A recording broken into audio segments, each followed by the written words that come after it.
Hey, friends out there, this is Thursday, July 20th, 2023, and it's just about 5:41 in the morning here in Northern California. And as usual, I'll talk about a few things today. I hope everybody's doing as well as they can in a crazy ass world run by maniacal, money loving madmen bent on misery for masses. Yes, my friends, that's the world that we have to learn how to contend with. And it never fails to amaze me that God gives us all the ability to cope. You know, it is tough being human. I've said it before and I'll say it many times again. You know, I tell young people, I say sometimes sardonically, whatever you do in life, don't get old. Because it doesn't get easier. That's why I think it's so important to exalt our young people. And if there's ever a time that people should be free in their lives, absolutely free, it's when they're young and vital and they're able to do all the fun stuff if they want to travel the world or whatever their little hearts desire. I mean, when you're young, vigorous, and vital, don't give your best years to a dark system run by evil people. I mean, I'm not a religious guy, but there's a term evil for a reason. It's fitting, it's proper. It's used to describe somebody that doesn't seem to care about stuff that normal people that gravitate toward their godly instinct, to care about things like conscience. It's that simple.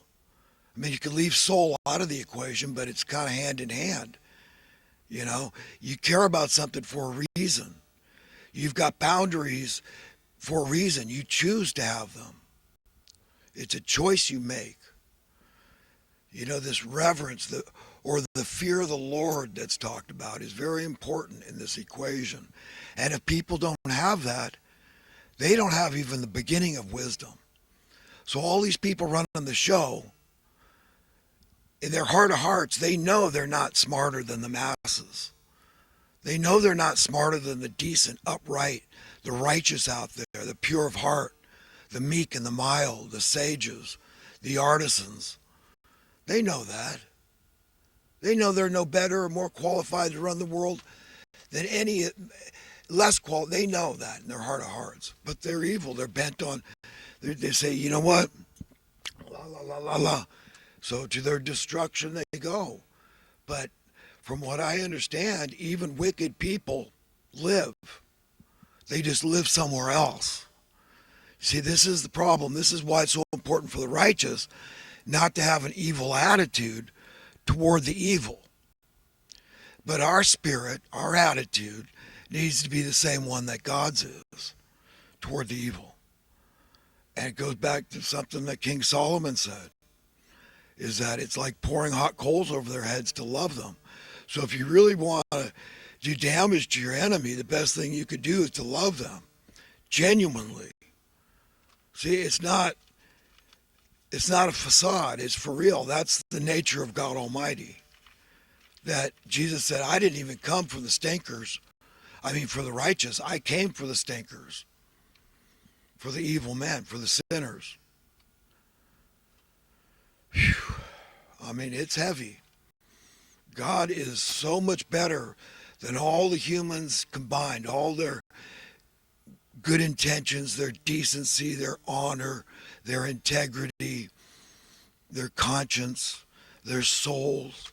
And God is like miles, infinitely above all that. I mean, you take a subject like vengeance, and capital punishment. It's an example of where we fall flat on our faces as a society, as a civilization. We come up with this idea, well, it's an eye for an eye. That's what's in the Bible. You see, but Jesus contradicted what's in the Bible. And if you don't believe the teachings of Christ, then you'll adhere to the eye for an eye, tooth for a tooth philosophy. But on its face, you can see that it is exactly what we think is so heinous about the crimes that murderers commit, that they're premeditated with malice aforethought. It's first degree murder, planned out. People.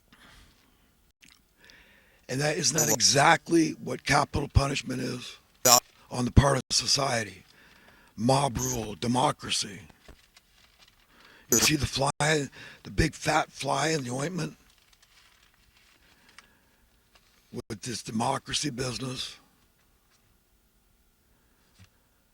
If you're mind deaf, what good does it do to have the majority rule if the majority of people have been mind deaf, have accepted their lot as just a minion of the system, and you just go with whatever you're told and with the law, and we got countless laws, rules, regulations, codes, right? I could go on all day, and supposedly society said you're bad if you breach one of those, and we're going to come down on you somehow. We're going to scold you.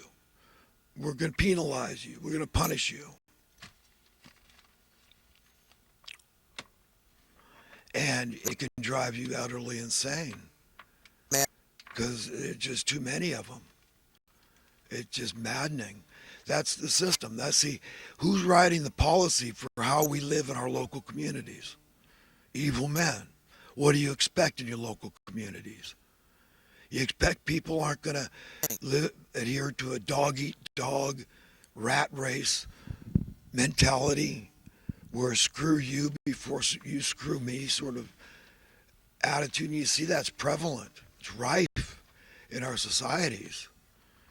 It's very predatory prey situation of people in their ability to continue to run the show. They don't want you to be smart, to figure it out. Your money's supposed to go up in worth. Can you see where eventually that would lead to universal prosperity? Do you think that's music to the ears that have the people that have a huge advantage, particularly ones at the uppermost echelons of power in this world? In the Senate, in the Congress, in the executive, in the banking industry, in the real estate industry, property management industry, in the money printing industry. Do you think they like the sound of that?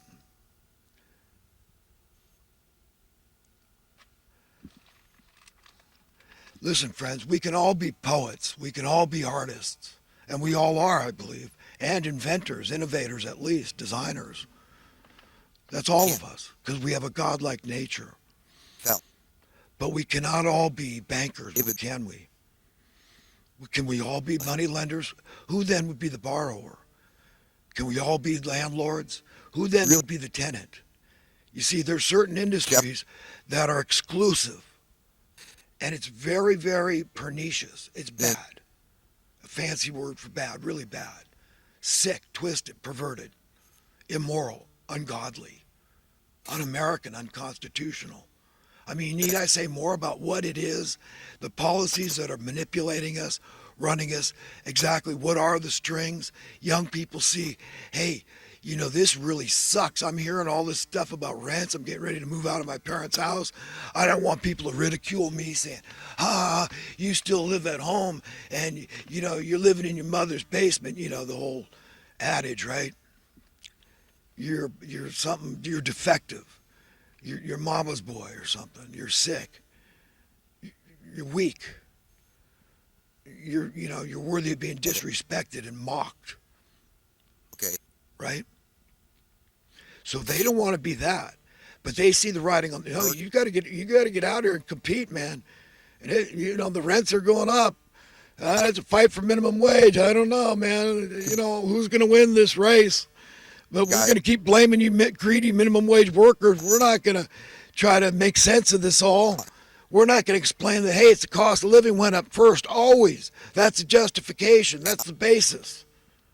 That's the reason for a cost of living adjustment, a raise. That's why wages go up. Let's not play stupid here.